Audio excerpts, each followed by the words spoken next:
The workshop was organized by the Ministry of Health, the NHIS, USAID Health Finance and Governance Project, and the WHO.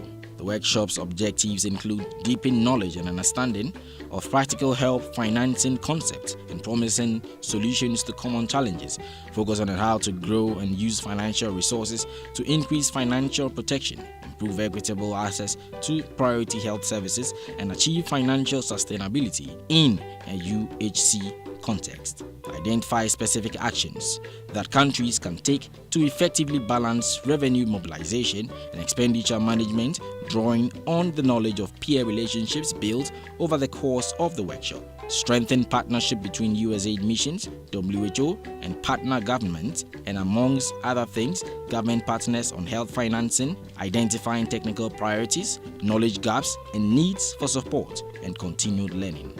Estimated number of participants 20. Departure 7:30 a.m. from Movenpick Hotel. Team leaders Stella Edu Amankwa NHI and Ophelia Abrakwa NHI. Contact persons on site Isaac Adomensa NHI's focal person. Participants in Group 1 will take a tour of the city of Accra. They will first visit the National Health Insurance Authority's Claims Processing Center, which is 15 to 20 minutes drive from the Movenpick Hotel. At the CPC, participants will listen to 15 minutes presentations by a team of staff and an official tour of key departments of the center.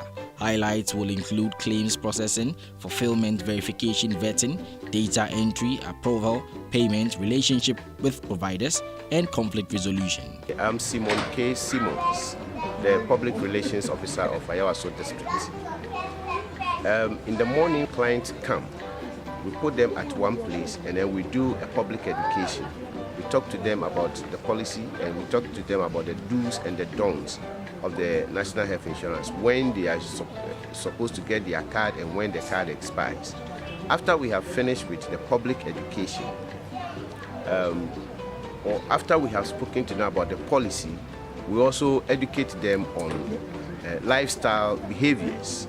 We have introduced some preventive measures into, or preventive health care into our education. So we talk to them about those preventive things that they are supposed to do, keeping their environment neat, eating good food and all those things, doing exercise and every other thing that we are supposed to tell them. After that, we lead them to go and make payments. Hitherto, we were filling forms, then you make payment, but courtesy the initiative of the Chief Executive, we have taken away the paperwork, and so we no more fill form. The person goes straight to the accounts department, which is set up outside or set up somewhere.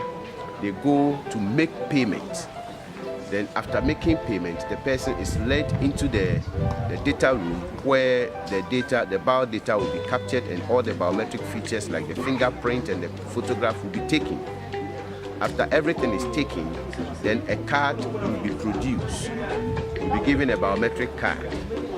Now, after they have received the biometric card, we need to ensure that the card being given to them is a genuine card, is a good card, and so authentication will be done in the district office.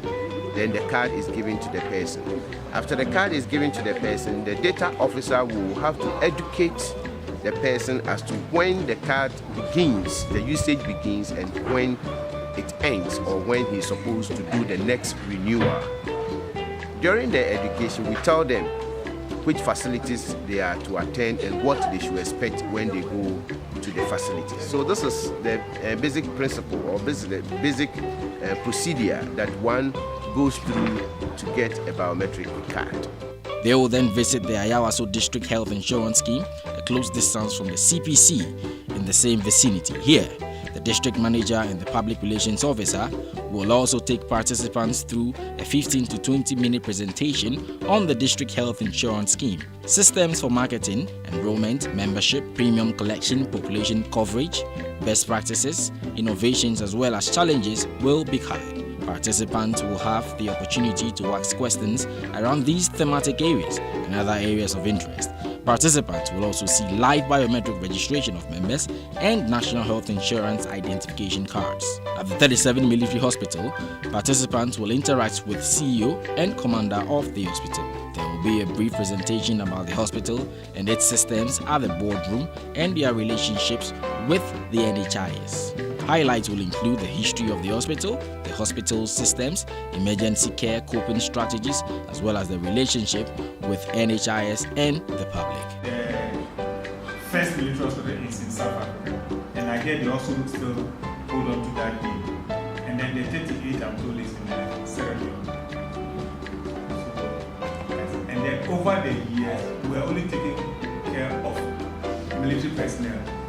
Then it was expanded to take care of the families, that's the wife and the spouses and children of the military personnel. Then later it covered civilians who were working with the Ministry of Defense. And then gradually it was opened up to the general public. And without hesitation, I may say 80% of our clients are civilians. They don't have anything to do with the armed forces. Likewise, when we talk about the staff,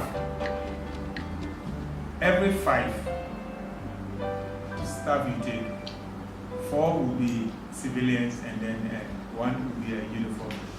The civilians outnumber the military personnel.